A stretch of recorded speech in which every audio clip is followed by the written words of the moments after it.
हमारे साथ इस समय गजेंद्र सिंह शेखावत केंद्रीय मंत्री जुड़ गए हैं। बहुत स्वागत है स्वतंत्रता दिवस की, आपको बहुत बहुत शुभकामनाएं गजेंद्र जी। आज तो प्रधानमंत्री राजस्थानी पगड़ी पहनकर आए थे, कोई संदेश था क्या? श्वेता जी, मुझे लगता है कि आपने पिछले वर्षों से ठीक से नहीं देखा है। पिछले 9 साल से तो लगभग 10 साल से मैं लगातार साक्षी हूं। शायद ही कोई ऐसा 15 अगस्त या 26 जनवरी का कार्यक्रम होगा जिसमें पगड़ी राजस्थान से नहीं आई हो। राजस्थान से लगे हुए सौराष्ट्र से, क्योंकि राजस्थान सौराष्ट्र की बिल्कुल एक ही जैसी संस्कृति है, एक ही जैसा हमारी परिवेश, पहनावा और खान पान है। एक आध बार ऐसा हुआ होगा कि सौराष्ट्र के किसी शिल्पकार ने, किसी आर्टिजन ने बनाई होगी, लेकिन पगड़ी हमेशा ही राजस्थान की। और जो राजस्थान में भी जो पगड़ी का ये पेच है, ये पगड़ी का पेच जोधपुर का पेच है। जोधपुरी साफा पहन करके वो हमेशा कार्यक्रमों में आए हैं। नहीं तो मुझे लगा कि शायद वहां से कोई संदेश भी दे रहे हैं, कोई संकेत भी दे रहे हैं पीएम। देखिए, मुझे लगता है कि मीडिया का काम है हर एक चीज में, राजनीति के हर एक क्षेत्र में कहीं न कहीं संदेश ढूंढने का। अगर उसमें भी आप कोई संदेश देखती हैं तो मुझे लगता है कि मेरे लिए तो इस दृष्टिकोण से सम्मान का विषय है कि मेरे जोधपुर का पगड़ी का पेच जो है वो माननीय प्रधानमंत्री जी के सिर पर सुशोभित था। 2024 में वो कह रहे हैं कि एक बार फिर लाल किले की प्राचीर से ही उपलब्धियां गिनाने वाले हैं अपनी सरकार के। तो ये आत्मविश्वास है या फिर विपक्ष जो कह रहा है कि वो गलत समझ रहे हैं? ऐसा नहीं है, 2024 से वो अपने घर से ही भाषण देंगे। बहुत तल्ख टिप्पणियां आ रही हैं विपक्ष की तरफ से। देखिए, निश्चित रूप से आत्मविश्वास है। और जिस तरह से पिछले 9 साल में देश की सेवा माननीय प्रधानमंत्री नरेंद्र मोदी जी ने की है, पहले 5 साल के कालखंड के बाद में भी 2018 में इसी तरह की टिप्पणियां, 18 के अंत और 19 की शुरुआत में इसी तरह की टिप्पणियां विपक्ष के मित्र करते थे। लेकिन उस समय भी हमें ये विश्वास था कि हमने जिस तरह से सामान्य मानवीय की सेवा और जिस संकल्प के साथ में मां भारती के पुनरुद्भव के लिए काम किया है, देश की जनता हमें एक बार फिर आशीर्वाद देगी। और देश की जनता ने, हम सब ने देखा, पहले से अधिक मत प्रतिशत से और पहले से अधिक ज़्यादा सीट दे करके हमें एक बार फिर आने का आशीर्वाद दिया था। और वही विश्वास कि जिस तरह से देश का सम्मान हमने पूरी दुनिया में प्रतिस्थापित किया है, देश में विकास की एक नई धारा और राजनीति में एक विकासवाद की धारा हमने खड़ी की है, उसके आधार पर देश की जनता एक बार फिर आशीर्वाद देगी। और देश की जनता हमें राष्ट्र निर्माण के इस महत्वपूर्ण पड़ाव में वापस आकर के देश की सेवा करने का सौभाग्य प्रदान करेगी। यह आत्मविश्वास से लबरेज होकर के उन्होंने देश का आह्वान आज लाल किले के प्राचीर से किया है। हर बार हमने देखा है कि जब से मोदी जी प्रधानमंत्री हुए हैं तब से हमेशा जब भी आयोजन होता है, चाहे वो 26 जनवरी का हो या फिर 15 अगस्त का, कुछ न कुछ एक ऐसी चीज कुछ अलग होती है। कुछ आयोजन में कभी जो गेस्ट लिस्ट है उसमें, यानी कि कौन कौन आ रहे हैं श्रोताओं में, उनमें कुछ परिवर्तित होता है। आपके हिसाब से आज का हाईलाइट उनकी भाषण का या इस आयोजन का क्या रहा? देखिए, तो आपने इंडियन फिलॉसफी में एक चीज पढ़ी होगी जिसको सामान्य तरह से हमारे कवियों ने कहा है कि जिन खोजा तिन पाइयां गहरे पानी पैठ। जिसने जिस तरह से देखा है उस तरह से ही उसने उसको पाया है। आज जो है माननीय प्रधानमंत्री जी के इस पूरे कार्यक्रम और इससे पहले के भी सारे कार्यक्रमों को हर एक व्यक्ति अलग अलग दृष्टिकोण से देखता है और अलग अलग दृष्टिकोण से उसको, अपनी दृष्टि से उसको एनालाइज करता है।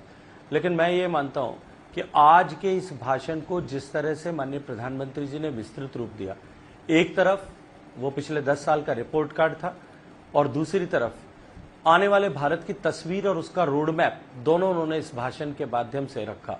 और मेरे लिए, मेरी दृष्टि से जो सबसे महत्वपूर्ण था वो ये था कि ये भाषण उदीयमान भारत के लोगों में एक नए आत्मविश्वास का सृजन करने और उनकी महत्वाकांक्षाओं को आगे बढ़ाने की दिशा में एक रास्ता दिखाने वाला भाषण था।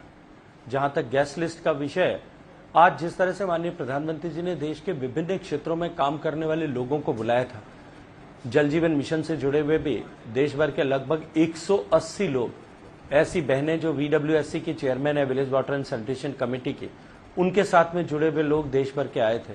और बाद में कार्यक्रम के बाद में जब मेरा उनके साथ में बैठना हुआ, अनौपचारिक औपचारिक उनसे चर्चाएं हुई, उनके अनुभव जब सुने तो निश्चित रूप से एक महिला ने जो खड़े होकर के कहा, वो मैं शब्द आपके साथ में साझा करना चाहता हूं आपके दर्शकों के साथ में।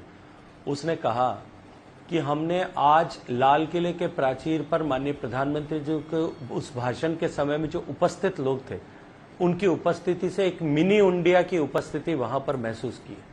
वाइब्रेंट विलेजेस से लेकर के और सुदूर पश्चिम तक पर रहने वाले लोगों से लेकर के, कच्छ के मुहाने पर रहने वाले लोगों से लेकर के, कश्मीर से लेकर लेह से लेकर के और कन्याकुमारी केरल को तक के लोग जब वहां उपस्थित थे, एक मिनी इंडिया वहां आकर के बैठा हो, ऐसा सामान्य एक गांव की प्रधान, गांव की सरपंच महिला का यह कमेंट था।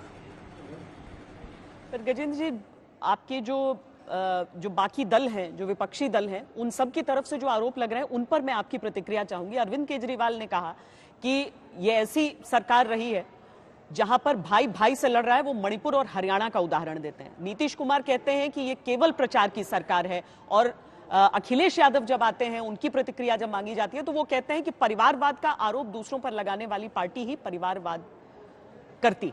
तो इन तीनों आरोपों का मैं चाहूंगी कि अगर आप जवाब दें। देखिए, मैं दर्शन शास्त्र का विद्यार्थी रहा हूं और दर्शन शास्त्र में एक उदाहरण आता है जैन संहिता में, जैन दर्शन में, कि एक हाथी को 4 अंधे व्यक्ति किस तरह से परिभाषित करते हैं। हाथी की टांग जिसने पकड़ी, उसने कहा कि हाथी जो है एक दंड के समान है, एक थंबे के समान है। जिसके पूंछ हाथ लगी, उसने कहा कि हाथी एक रस्सी के समान है। जिसने सूंड को छुआ, उसने कहा कि हाथी जो है एक पाइप के जैसा है। जिसने कान को छुआ, उसने कहा कि हाथी एक सूप के जैसा है, एक छाजले के जैसा है। अब जिसने जैसा देखा वैसा पाया। और यहां तो वहां तो वो दुर्भाग्य से 4 नेत्रहीन लोग थे। यहां ये जबरदस्ती आंख मूंद करके राजनीतिक महत्वाकांक्षाओं के लिए आंख मीच करके बैठे हुए लोग हैं। वो अपनी अपनी दृष्टि से देख करके आलोचनाएं करते हैं। मैं ये कहूंगा कि ये सरकार कैसी सरकार है, ये जाकर के उनको पूछना चाहिए।